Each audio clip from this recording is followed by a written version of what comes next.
कक्षा 10वीं और 12वीं वाले विद्यार्थियों के लिए आज हम एक मोस्ट इम्पॉर्टेंट टॉपिक लेकर आए हैं, जिस टॉपिक का नाम है दोस्तों पद्य साहित्य का इतिहास। पद्य साहित्य के इतिहास से आपके प्रश्न 100% पूछे जाएंगे और जो ब्लूप्रिंट आपकी जो दी गई है Madhya Pradesh board of secondary education Bhopal के द्वारा, ब्लूप्रिंट पर आधारित आपको पूरे वीडियोस उपलब्ध हम करवाएंगे जो आपकी वार्षिक परीक्षा की दृष्टि से मोस्ट इम्पोर्टेंट होंगे। ब्लूप्रिंट के आधार पर ही आपका पूरा पेपर बनेगा दोस्तों। और आज हम उसी ब्लूप्रिंट पर आधारित जो पद्य साहित्य का इतिहास है उससे रीतिकाल खंड के, ठीक है, ध्यान रखना आप अच्छे से कि रीतिकाल खंड के हम प्रश्नों के उत्तर जानेंगे। और इसमें मैं आपको 10 प्रश्न ऐसे बताऊंगा जो कि आपके 100% मोस्ट इम्पोर्टेंट क्वेश्चन है और 100% आने के ही हैं, क्योंकि ब्लूप्रिंट में क्लियर दे रखा है पद्य साहित्य का इतिहास से प्रश्न पूछे जाएंगे। और आपको याद रखना है कि इसमें वस्तुनिष्ठ प्रश्न भी शामिल हैं और उसके बाद में 2 अंक के जो प्रश्न हैं वो भी शामिल हैं। तो आइए दोस्तों स्टार्ट करते हैं रीतिकाल से। और ये है आपका पद्य साहित्य का इतिहास। कक्षा 12वीं और 10वीं दोनों के लिए है, क्योंकि हिंदी व्याकरण में दोस्तों जो पद्य साहित्य का इतिहास है ये सभी के लिए होता है, 9th से लेकर के तो 12th तक ही नहीं, आगे की जो एग्ज़ाम होती है उसमें भी ये पूछा जाता है। अगर किसी ने जैसे मान लीजिए अगर आपने हिंदी साहित्य लिया है आगे चलकर तो हिंदी साहित्य में भी आता है पद्य साहित्य का इतिहास, तो ये तो कॉमन सेंस वाली बात है। तो आइए रीतिकाल से संबंधित हम प्रश्नों को जान लेते हैं और आप इन सभी प्रश्नों को अच्छी तरह से लिख लेंगे, ठीक है, अच्छे से लिखकर कंप्लीट कर लेना दोस्तों। पहला प्रश्न आपका इस प्रकार है, रीतिकाल की अवधि क्या है? तो दोस्तों रीतिकाल की अवधि है 1700 से 1900, ठीक है, 1700 से 1900 तक का जो काल है वो रीतिकाल कहलाता है। ये आपका 1 नंबर वाला प्रश्न कंप्लीट हो गया है। अगला प्रश्न देखिए, रीतिकाल को रीतिकाल क्यों कहा जाता है? अच्छा देखो, रीतिकाल है, इसको रीतिकाल क्यों कहा जाता है? तो इसमें क्या होता है कि रीतिकाल के जो दरबारों के आश्रय में रहकर जो कवि हैं वो क्या करते थे, कविता करते थे और श्रृंगारिकता कविता करते थे। कैसी? श्रृंगार युक्त, मतलब कि श्रृंगार रस युक्त कविता करते थे। और वो जो कवि है वो कहाँ पर रहते थे? राज दरबार में रहते थे। मतलब राज दरबारों में वो क्या करते थे? कविता करते थे, इसलिए उन्हें राज दरबारी कवि भी बोला जाता है। तो रीतिकाल के कवि राज दरबारों में आश्रय में रहते थे और श्रृंगारिकता की जो कविता है वो करते थे।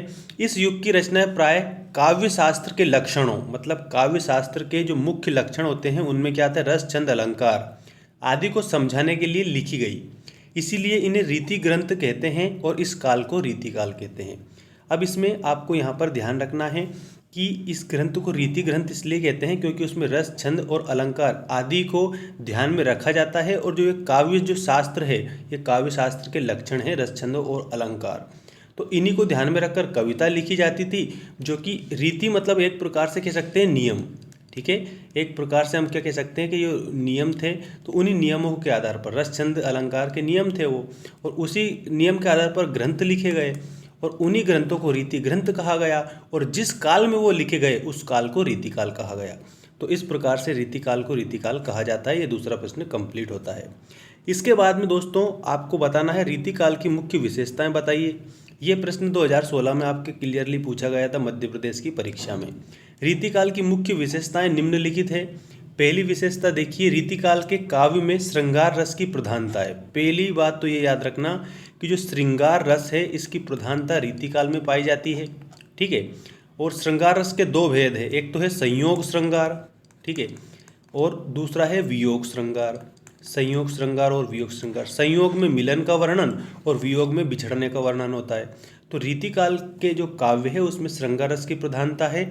इस काल में नायक नायिका के भेद और षड ऋतु वर्णन, 12 मासा आदि का मुख्यतः वर्णन किया गया है।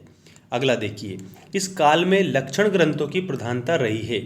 इस युग के कवि आचार्य पहले हैं, कवि बाद में हैं। मतलब इस युग के जो कवि हैं वो क्या कहलाते हैं? आचार्य, मतलब पहले हैं, ठीक है, याद रखना, ये मैं यहाँ लिख रहा हूँ। आचार्य तो पहले हैं, पहले क्या है? आचार्य हैं, और उसके बाद में क्या है? कवि हैं। अगला देखिए, इस काल में अलंकारों का विशेष प्रयोग हुआ है। अलंकार क्या है किसी भी काव्य की जो शोभा बढ़ाने वाले जो धर्म होते हैं वो अलंकार होते हैं। जिस प्रकार से आभूषणों से नारी के शरीर की शोभा बढ़ती है, उसी प्रकार से जो अलंकार है ना, उससे काव्य की शोभा बढ़ती है। काव्य क्या है? जो रसयुक्त वाक्य होता है वो काव्य है। रसात्मकम वाक्यम काव्यम, अर्थात रसयुक्त वाक्य काव्य है। और काव्य की शोभा बढ़ाने वाले धर्मों को अलंकार कहते हैं। और अलंकार जो है आपका, ये रीतिकाल की प्रमुख विशेषताएं है। मतलब इस काल में अलंकारों का विशेष रूप से प्रयोग किया गया है। अगला देखिए, काव्य में नीति वचनों और सूक्तियों की अधिकता है। नीति वचन मतलब कह सकते हैं कि अच्छे वचन जो है वो नीति वचन कहलाते हैं मेरे प्यारे दोस्तों। तो आपको यहाँ पर ध्यान रखना है कि रीतिकाल में नीति वचनों और सूक्तियों की अधिकता है। अब देखिए, प्रबंध एवं मुक्तक दोनों रूपों में काव्य रचना की गई है। रीतिकाल की जो अगली विशेषता है, इसमें प्रबंध और मुक्तक दोनों रूपों में काव्य रचना की गई है। प्रबंध काव्य ये भली भांति सुगठित रचना होती है, जिसमें रस, छंद, अलंकार आदि का विशेष रूप से नियमों का ध्यान रखा जाता है। और मुक्तक में किसी भी प्रकार के व्याकरणिक नियमों का ध्यान नहीं रखा जाता है, तो वो मुक्तक होता है। तो प्रबंध काव्य और मुक्तक काव्य दोनों रूपों में रीतिकाल में रचना की गई है। इसके बाद में अगली विशेषता है, दोहा, कवित्व तथा सवेया छंदों का अधिक प्रयोग किया गया है। ये छंद है दोहा, कवित्व और सवेया, इनका भी इस रीतिकाल में प्रयोग किया गया है। इस काल में ब्रज भाषा ही काव्य की प्रमुख भाषा रही। एक प्रश्न और अगर इसमें बनता है कि रीतिकाल की काव्य की प्रमुख भाषा बताइए, तो उसमें आप क्या बताएंगे दोस्तों? ब्रज भाषा बताएंगे। क्या बताएंगे? ब्रज भाषा। रीतिकाल के काव्य की जो प्रमुख भाषा है वो ब्रज भाषा है, ये इसकी विशेषता हो जाती है। इसके बाद में 8वीं विशेषता पर ध्यान देंगे दोस्तों आप। इस काल में कला पक्ष को अधिक महत्व दिया गया है। ठीक है, कला पक्ष मतलब कि कह सकते हैं कि कौन सी भाषा का उपयोग किया, इसके बाद में अलंकारों का उपयोग किया है या नहीं किया है। इस प्रकार से कला पक्ष को अधिक महत्व इसमें दिया गया है। और अगला देखिए, प्रकृति का उद्दीपन रूप में वर्णन किया गया है। मतलब कह सकते हैं कि प्रकृति का भी बड़ा मनोरम ढंग से रीतिकाल में वर्णन किया गया है। ये प्रश्न नंबर 3 हमारा कंप्लीट होता है रीतिकाल की विशेषताएं। अब हम जानेंगे रीतिकाल के प्रसिद्ध कवियों के नाम लिखिए।